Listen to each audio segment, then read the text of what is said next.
Welcome to Queer News Tonight. This is the world's first and only LGBTQ daily television news show, broadcasting live and available on demand on your favorite streaming channels.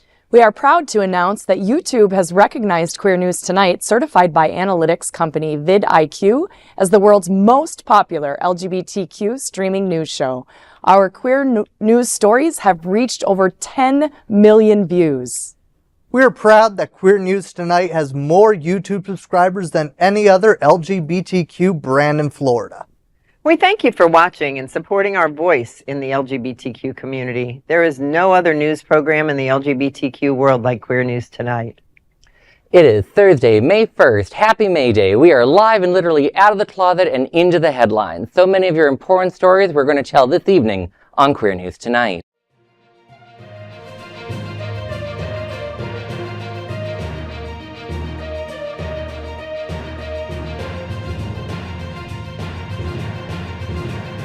You're watching Queer News Tonight, the world's first daily LGBTQ evening news show. Welcome to the world's most important LGBTQ evening news show. Hotspots Magazine, Happening Out Television Network, is a nonprofit 501c3 media company in the same model of PBS and NPR, but designed specifically for the LGBTQ community. Our nonprofit mission is to support the 11 pillars of our LGBTQ community. We want to inform and educate the key issues of lesbian, trans, black, healthcare, seniors, students, faith, social justice, business, and queer culture. Help us support our diverse community. We are part of one of the largest LGBTQ nonprofit media companies in America, Hotspots Magazine and Happening Out Television Network. In 2025, our magazine is celebrating 40 years of the LGBTQ experience, and Queer News Tonight is celebrating our 5th anniversary with more than 10,000 LGBTQ television stories. We will produce the 25th anniversary of our Stonewall Pride Parade and Festival on June 14th. We present Pride Fest in August and Pride Fort Lauderdale in February. Our magazine, events, television news, talk, and entertainment shows support our mission to educate the LGBTQ and broader community. In 2025, more than 100 community leader anchors will host the show to support the LGBTQ community. Let's meet today's anchors at Queer News Tonight. Let's welcome anchor Lexi Goza. She is the chair of the Miami-Dade Gay and Lesbian Chamber's Women's Empowerment Council, a former board member and mentor of the Aqua Foundation for Women, and the founder of PFLAG Melbourne, and owns a State Farm insurance agency in Miami. Lexi, Noche Latina to light up Miami on May 17th. Tell me what's happening. Miami's hottest Latin party, Noche Latina, is set to ignite the dance floor on Saturday, May 17th, from 10:30 a.m. to 2 a.m. at Bargean, Miami. Hosted by my friend Stephanie at Amavi Events Miami, the electrifying event promises nonstop music, dancing, and vibrant energy with beats spun by DJ Baki and DJ Manguski. Guests can enjoy valet parking and entry for just $20. Whether you're a salsa pro or just looking to let loose, this late night fiesta is not to be missed. For tickets and updates, partygoers can head on over to @Amavi Miami on Instagram.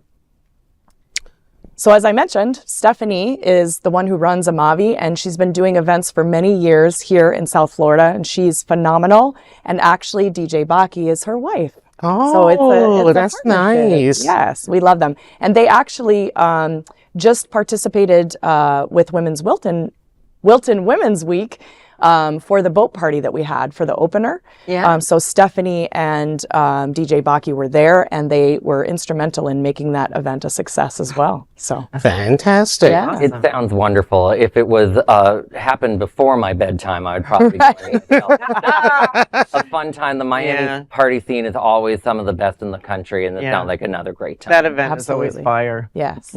Now, that is a big LGBTQ story for today. There's no other queer nonprofit media platform like this in the entire world. Support our LGBTQ stories by subscribing and sharing. And Queer News Tonight look forward to seeing you at Noche Latina on May 17th. Let's welcome anchor Gil Ponte. Gil is a relationship-driven nonprofit executive and political strategist, currently executive director of the Next Gen Chamber of Commerce. Formerly with Options magazine, he brings decades of experience in LGBTQIA+ advocacy, development services, and grassroots fundraising. Gil, RuPaul's Drag Race All-Stars viewing party will be held at Willie's Neighborhood Bar on May 9th. Tell me what's happening.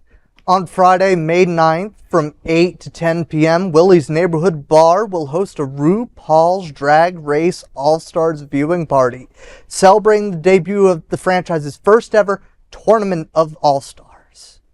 Featuring 18 returning queens, the largest cast in the show's history, the weekly event promises drama, glamour, and fierce competition. Hosted by @Patent Pending, the viewing party kicks off every Friday with doors opening at 6 p.m. Admission is free, making it a must for fans and first-timers alike. Grab a seat, a drink, and let the lip sync battles begin. More info can be found at willieswynwood.com. That's going to be fierce. I wonder how they chose the 18 people. Right. Are a lot of them winners or? They tend to be like previous seasons performers. Yes, I think it's 18 this time. What do you think, Gil? I think that this is going to be a banger of an event, and I think honestly, given the fact that I've run out of things to watch, I've actually started watching Drag Race again, so this will be interesting. Have you been to Willie's? I have. It's a fantastic venue. So I live about 15 minutes away from there. I'm in Miami Shores, so Wynwood is my neighbor. Okay. Oh, okay. And they constantly have things going on. It is such a fun space. Oh, that's nice. I Yeah. mean, there's not a lot of LGBTQ spaces in Miami these days, so it's nice to have a friendly space that we can Sure have is. Right. Yeah. It sounds nice. And you know, I would like to propose to offer a date to the young man to my right to pay the cover to get you in there. Just for the audience who are not aware, Alex and Gil are a couple. Oh, I say that in every. They all know. Everybody knows. Oh, just in case. Anyway, so that is a big LGBTQ story for today. There's no other queer nonprofit media platform like this in the entire world. Support our LGBTQ stories by subscribing and sharing. And Queer News Tonight look forward to seeing you at RuPaul's Drag Race All-Stars viewing party on May 9th. Let's welcome anchor Yvonne Rohrbacher. Yvonne is a 35-year activist in South Florida and was the founding VP for our Pride Center. She currently volunteers and supports the Women's Fund at Stonewall Museum and Library and other local groups. Yvonne, Sapphic speed dating is set for May 27th at Sawgrass Mills. Tell me what's happening. Sure. Wow. On Tuesday, May 27th, from 7 to 8 p.m., that is speed. Lesbians and bisexual women aged 18 and above are invited to Sapphic speed dating. It's at the Sawgrass Mills Oasis parking garage area, and it's organized as a space for authentic connections. So this structured event will feature rapid one-on-one chats designed to spark chemistry and meaningful conversation. Attendees will later submit their preferred matches via a form, and mutual matches will receive contact details for follow-up. With tickets starting at $19.99, the evening promises fun, inclusivity, and potential romance. Full details and ticket sales are available at eventbrite.com. You want to just look for Sapphic Speed Dating. And I think that sounds like a lot of fun. We go to these big events, and so many people aren't brave enough to just walk up to somebody and talk. I think it's going to be awesome. I'm super excited because I'm single, so I'm ready. But I'm kind of wondering, like, why in a parking garage? I joked earlier that it's like basically a Subaru car show. Oh, I love that. No non-Subarus allowed? Right. Yvonne, is it in people's cars? How's the setup? Yeah, because the back seat, you know. Oh, But no, perfect. seriously, there is kind of a social space right there between the theater and the actual parking garage. So this is, I guess, nothing new that they would do something social there, but it did seem a little Weird. to me Why too. why wouldn't they just say that it takes place outside the theater? I know. Right. Subaru car show was good though. Yeah, that was good. Yeah. I was going to say U-Haul dealership, but Yeah, so ladies, join us. I'll be there, ready. All right. Lexi will be there with bells on. Yes. Okay. That is a big LGBTQ story for today. There's no other queer media nonprofits like this in the entire world. Support our LGBTQ stories by subscribing and sharing. And Queer News Tonight look forward to seeing you at Sapphic speed dating event on May 27th at Sawgrass Mills. So Lexi, Yvonne, so this week is Women's Week, which is still continuing until May 4th. Correct. I understand that you guys are both participants in these events, so why don't you tell us what is going on? Sure, thanks. So Wilton Women's Week is April 26th through May 4th, so we're about smack in the middle of all of the events. I am a sponsor of the entire week, Lexi Goza State Farm. You see my face all over the place. And I have been at every single event that I could make that didn't conflict directly with another. We try to be in two places at once, right, Yvonne? But it's just not possible. So the great news is we still have events ahead of us. We've had great events behind us. So it kicked off with a boat party, which was a ton of fun. There was an art show at the same time, which I didn't make it to because they conflicted. And then we've had the dance party at Hunter's. We had last night the women's marketplace, which was attended by hundreds of women, right? Almost and there as were many as the club. so many women just at Hunter's and at the boat party. What I noticed was women are just so happy to be together in community, right? And Hunter's was happy to have us. A lot of the guys came in at the tail end of the party around 9:30, 10, and it was a nice mix of the guys with the women. I love to see that. Yeah. So coming up next, Friday, tomorrow, is pickleball, because you know lesbians love their pickleball. I don't play. Do you, Yvonne? No. No, I don't either. So I met a bunch of pickleballers last night, and I said, I hear it's like a creepy, crazy cult. And they said, yes, it absolutely is. So that starts at 8 o'clock in the morning tomorrow. And then tomorrow night, we've got Cocktails Under the Stars by the Skirt Foundation. So Laylee and Diane, you know, they're the driving force behind Wilton Women's Week, and we're so proud of them and so happy to see all of the women coming out. It's just been incredible. So that's at Islands Inn, and it starts at 7 p.m. and goes until 10 p.m. And then we've got Phenomenon. That's really hard to say. It's Phenomenon. By Pandora Events, which, as you know, they do Girls in Wonderland, they do White Party. So Yessie, Allison, and Amy will all be there, and I'll have a table at that event. So I'm super excited to hand out gift bags and things like that.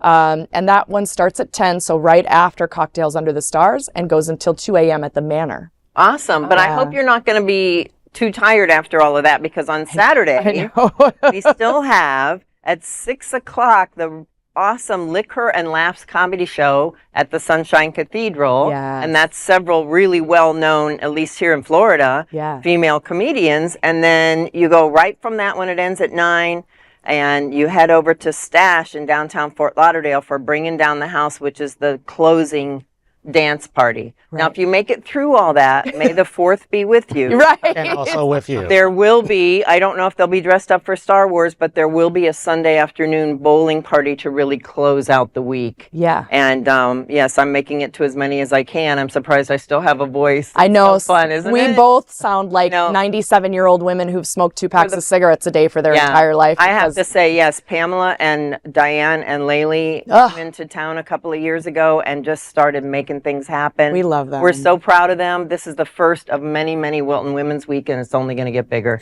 That's right. And why should P-Town have all the fun, right? Or even LA, Palm Springs, where the Dinah is, right? Way more fun. Ours is bigger. Everybody wants to come to South Florida. It's paradise.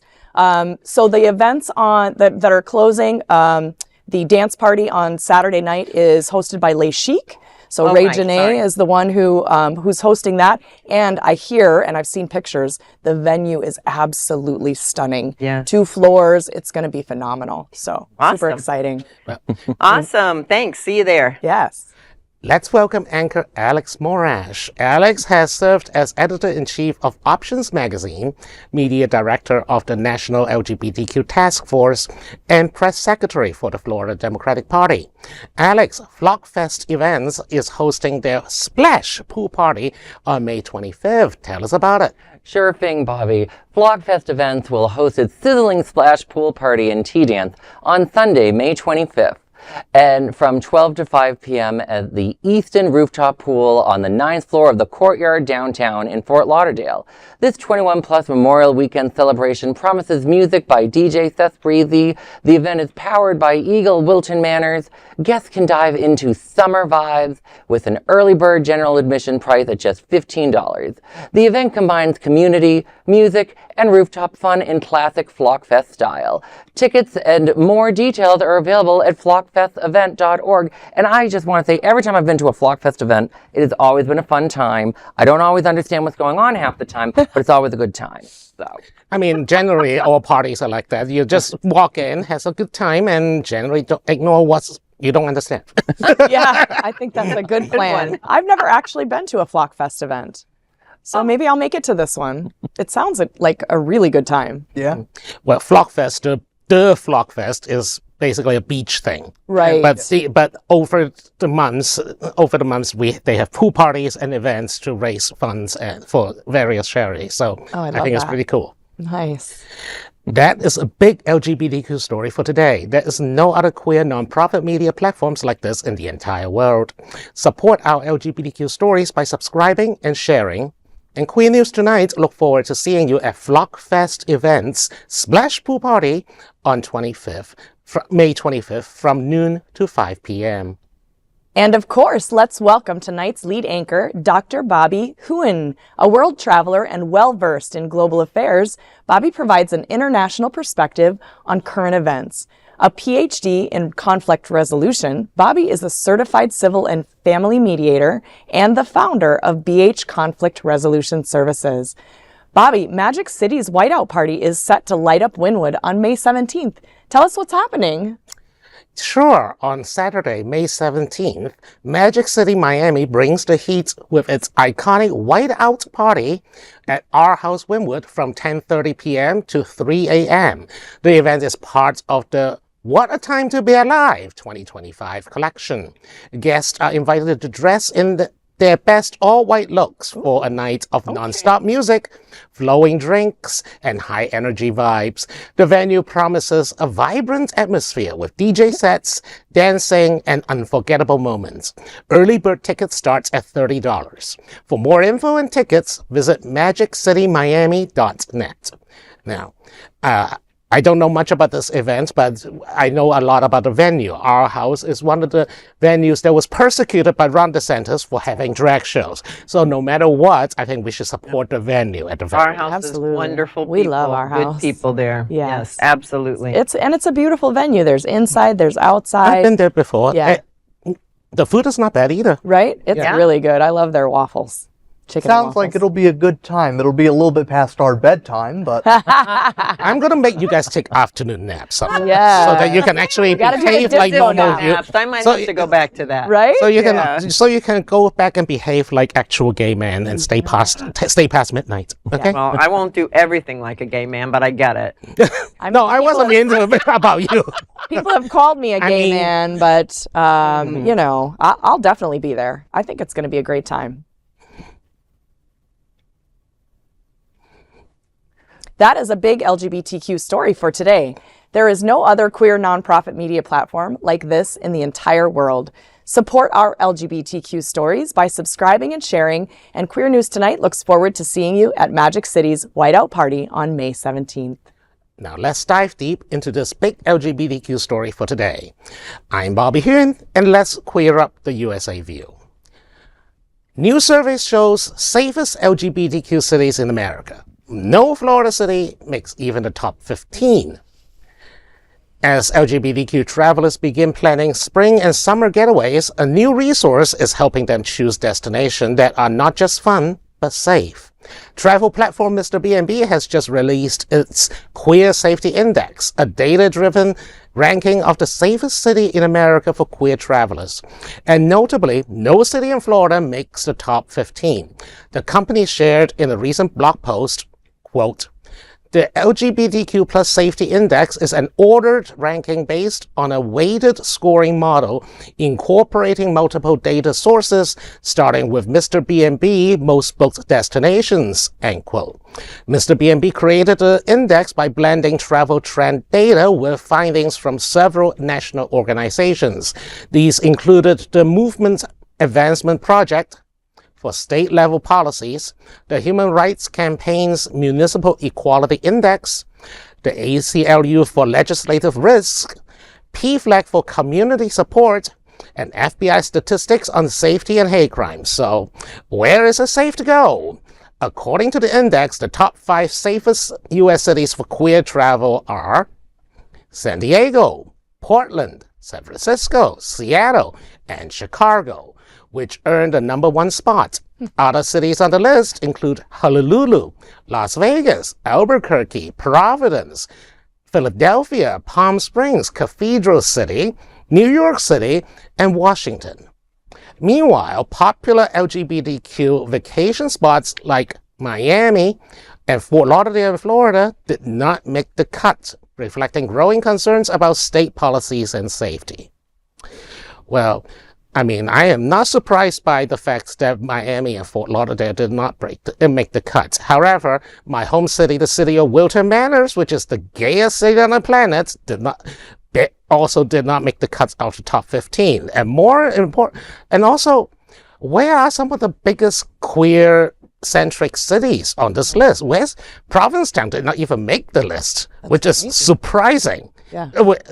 Provincetown is like the gay mecca. It's the Maybe it's not technically. And also, it's so small. and also, my previous hometown of Boston is not on it, which is also surprising. It's extremely queer positive, and but on the other hand, I understand that Florida, state policies of Florida, is the one that probably dragged down all our ratings with "Don't Say Gay," drag bans, book burning.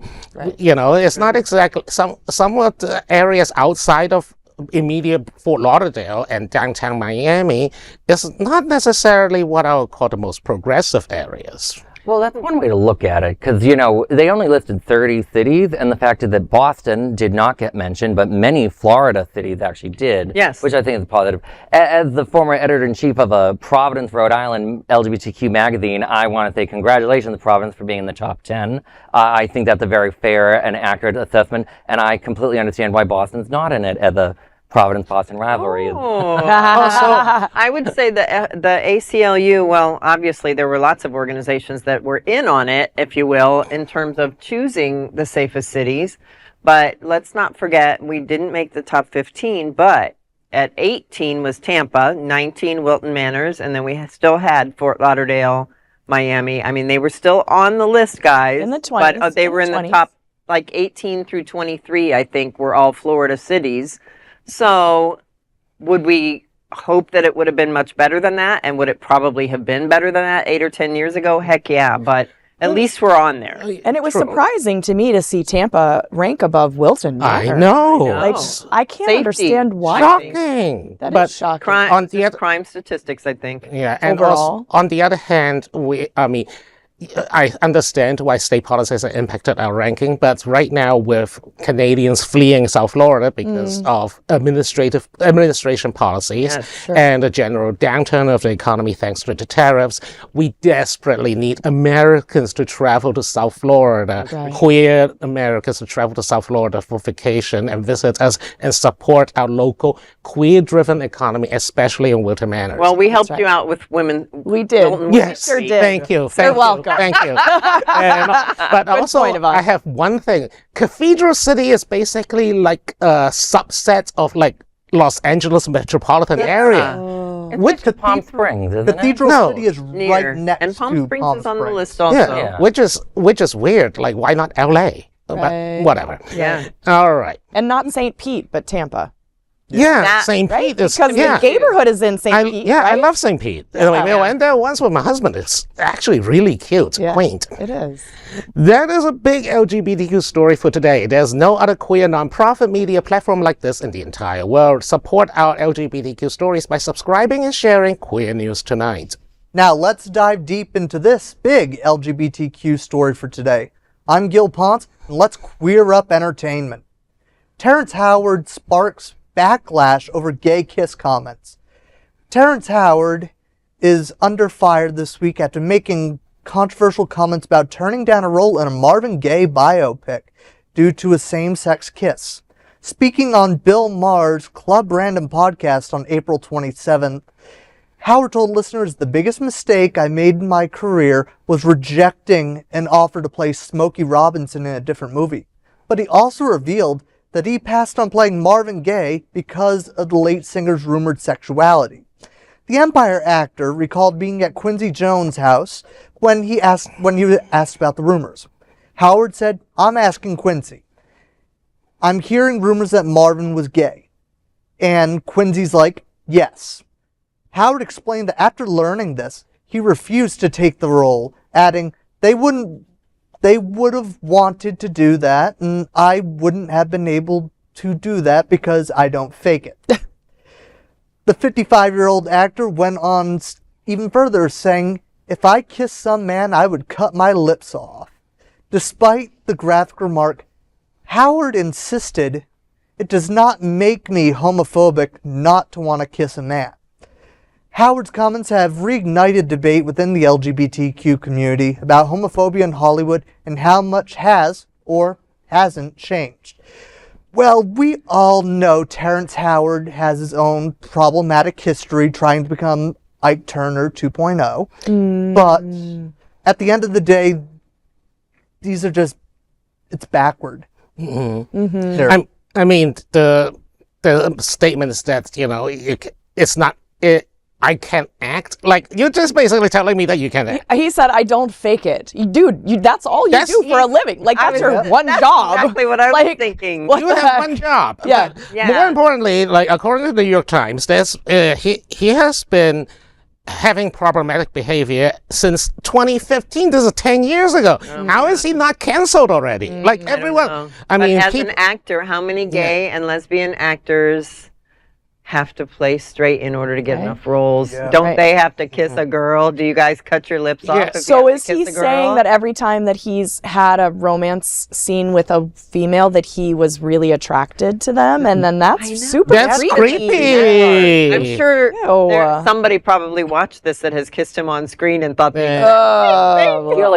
When I went to very, very high level high school drama class, we were taught that if you kiss another person on stage, it's acting and you're not supposed to be into it. So I feel like he might need to maybe go to even middle school acting. Right. But are we shocked that this happened on Bill Maher's podcast? No. Like, Bill Maher is an Islamophobe, He's transphobic, trashy comedian who's past his prime. I don't know. And this other guy feels like he's past his prime too. Like, maybe it's time for them both to set sail with Christian cinema and all the other. Bill Maher just gets worse and worse. I'm sure they just go to jump on the MAGA train of grifters. Like, I'm being canceled, now send me money.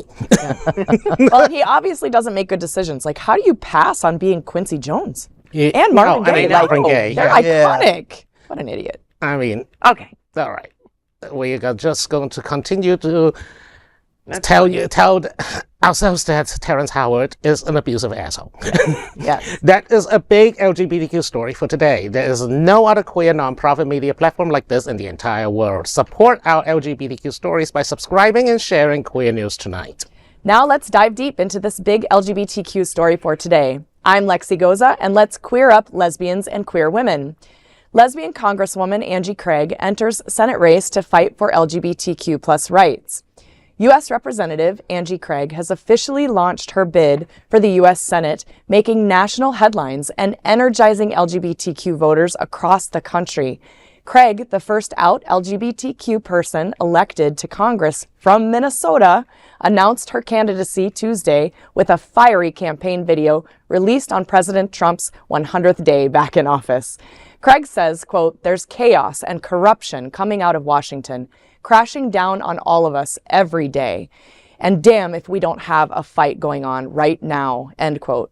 She didn't hold back, accusing former President Trump of trampling queer rights and freedoms as he profits, while calling Elon Musk someone who wants to, quote, "burn the government to the ground," and blaming a, quote, "cowardly Republican Party," end quote, for enabling it all.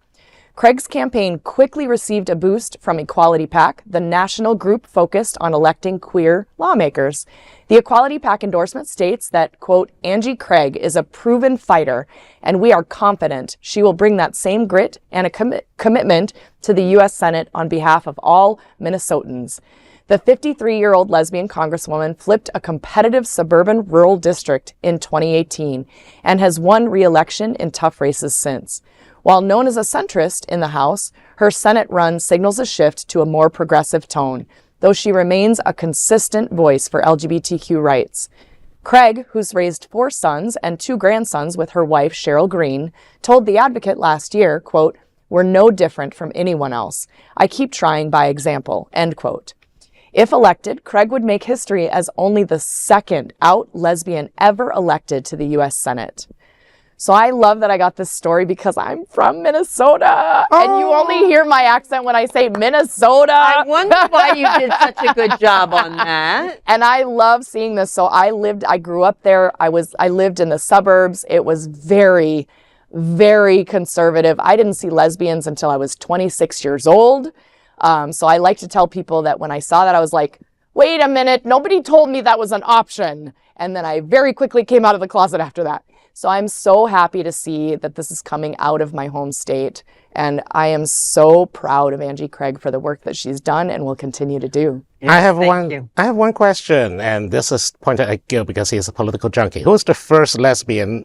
Tammy Baldwin from the neighboring state of Wisconsin. Yes. And 2026 is shaping up to be a good year for queer political candidates. With Jean Shaheen retiring in New Hampshire, you have Chris Pappas who's running for that Senate seat, Angie Craig. You are beginning to see, I think you're going to see a monumental moment for LGBTQ candidates, especially in the, times that we're in. You know, there was also another queer woman in the U.S. Senate, and I think Angie Craig reminds me the most of her. People don't know that Christian Cinema was openly bisexual. Oh, and this, yes. Yeah, Angie, she strikes me as another Christian Cinema, quite frankly. She is most known for not supporting Medicare for all. And I think the Democratic Party has a huge problem of people being conservative and then magically becoming progressive when they run for Senate, only to then show us that they were just conning us the whole time. We just got John Fetterman in. Do we need another John Fetterman in the Senate? No. Like Is that what you're thinking? That's what I'm looking at this candidate about, and I'm like, yay, we have a rainbow coalition of corporate Democrats now. Yeah, great. So no, we need the party to grow some balls. Really, literally, we need someone who can just stand up and fight this.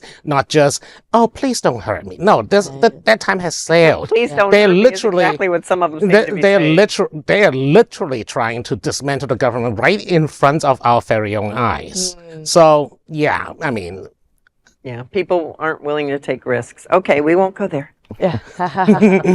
that is a big LGBTQ story for today. There is no other queer nonprofit media platform like this in the entire world. Support our LGBTQ stories by subscribing and sharing Queer News Tonight. Now, let's dive deep into this big LGBTQ story for today. I'm Yvonne Rohrbacher, and let's queer up the USA view.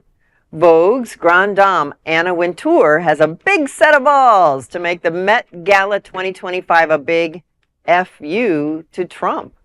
Who knew Vogue's Grande Dame Anna Wintour had such a big set of balls? As most U.S. media outlets stay silent while Donald Trump tightens his grip on our democracy, Anna Wintour is going rogue and using fashion's biggest night to do it. The 2025 Met Gala, held on May 5th. Don't miss it. Check out those pictures because it's not going to be just a celebration of style. It's a very pointed political statement and a defiant, glamorous F.U. to Trumpism. This year's theme is going to be super fine, tailoring black style. It's inspired by Monica Miller's groundbreaking book, Slaves to Fashion, which explores black dandyism and diasporic identity. Miller herself is a guest curator. The assignment? Tailored for you, asking celebrities to bring their sharpest, most personal looks that elevate black style. Emil Wilbekin of Fit put it bluntly, with the Superfine exhibition happening in this era of Trump and anti-DEI, it's a very high and very intellectual form of resistance. Wintour isn't standing alone either. Co-chairs include Pharrell Williams, ASAP Rocky, Lewis Hamilton, in Coleman Domingo, with a star-studded host committee of Black excellence: Simone Biles, Jeremy O. Harris, Audra McDonald, Usher, and more. And you know Rihanna's going to be there for boyfriend, so. This is the Met Gala going political. And in WINTOUR's hands, fashion is resistance. Tailored, sharp, and louder than any red hat you'll see. There won't be any red hats at that event. You know, Anna WINTOUR has a wonderfully progressive and left-leaning background, and has supported every Democratic presidential candidate probably for the last 6 or 8 elections. She even threw, during Paris Fashion Week, she took the time to throw a fundraiser for Biden last year even. And so this is not a surprise when it comes to that. But when so many people are running the other way and complying in advance and staying silent, my hat, if I had a red hat, I would take it off to Anna. Right. I mean, the thing about fashion and art is that the other side don't seem to appreciate it at the very least. I mean, they try to gut the Kennedy Center. They try to basically gut the Smithsonian. I doubt that Trump, a lifelong New Yorker, has ever been inside the Met. No. Right. And you know, Trump already doesn't like her because Melania has never been on the front of Vogue, whereas Michelle Obama 3 or 4 times. Right. Oh, good point. Anna WINTOUR has done an amazing job running Vogue this whole time. And, you know, it's nice to see that the face of the resistance has been Harvard University and the Met Gala. You know, that really speaks to the working class and the problems of our nation, that the Met Gala, one of the worst opulent things of the super rich, is allegedly the face of resistance. I think Republicans are going to have a field day with this and with Harvard, and they're going to be able to cast Democrats as aloof and elitist because, quite frankly, the Democratic Party has been acting like that lately, and this fits right into that. They're going to do that anyway, but I will say that one of JFK's grandchildren, Jack and someone else has already talked about that there should probably have been a boycott this year of something that's $40,000 for a seat at a dinner. And so there is still that controversy, even though she has gone in this direction. I saw Schlossberg say that, but I have to admit, a lot of people on the comment was, you know, I'm going to boycott the Met Gala too. I'll take my $40,000 elsewhere. Thank you. We're all boycotting the Met Gala. My teenager needs a car. That is a big LGBTQ story for today. There's no other queer nonprofit media platform like this in the entire world. Support our LGBTQ stories by subscribing and sharing Queer News Tonight. Now, let's dive deep into this big LGBTQ story for today. I'm Alex Morash, and let's queer up entertainment. What About Me? Season 1 premieres May 30 on YouTube, just in time for Pride Month. If you're looking for a queer show that's sharp, hilarious, and gut-wrenchingly real, What About Me drops May 30 on YouTube, and it's one to watch this Pride season. The 6th episode dark comedy is the brainchild of Josh Nadler, who also stars as the overlooked twin brother of a beloved Hollywood actor when his famous brother Jack dies unexpectedly. Josh is left to grieve not just the loss, but a lifetime of living in someone else's shadow. From synagogue memorials to hookup app spirals, the series dives headfirst into the messiness of identity, sibling rivalry, and what it means to finally be seen. What About Me pulls no punches. Nadler crafted the show from his own brother's death and turns grief into a bold mix of satire and raw emotion. The show is about how we mourn, how we grow, and what it means to finally be seen, even if it takes a tragedy to get there. The series has won the Best Episodic at the Bontonville Film Festival and was spotlighted by Variety. Produced by A.M. and Rosemary Productions, directed by William Lott, and executive produced by Sam Wasserman and Nadler, What About Me also stars Helene Udy, Sandra Cruz, Ethan Korn, and others. All 6 episodes stream free through June 30th, just in time for Pride. Thank you all for being here today. Jake was a lover. He loved his family, his friends, but most importantly, his fans. Your love and support during this very difficult time means the world to me, my mother, my grandmother, and my other brother. Josh! Oh, there he is. How you doing, Joshy? One more person says sorry for your loss. Sorry for your loss. I just wanted everyone to be happy. No, you wanted to make today about you. Today is not about you. Today is about my dead brother. Our dead brother. My whole life I've been so consumed with everything that made us different that I forgot to appreciate what made us the same. I'm gonna need a drink. Grab the bottle. Group hug. I need to make a call. Jake was my twin. So when I heard that he died, I couldn't help but to think, well, what about me? Okay.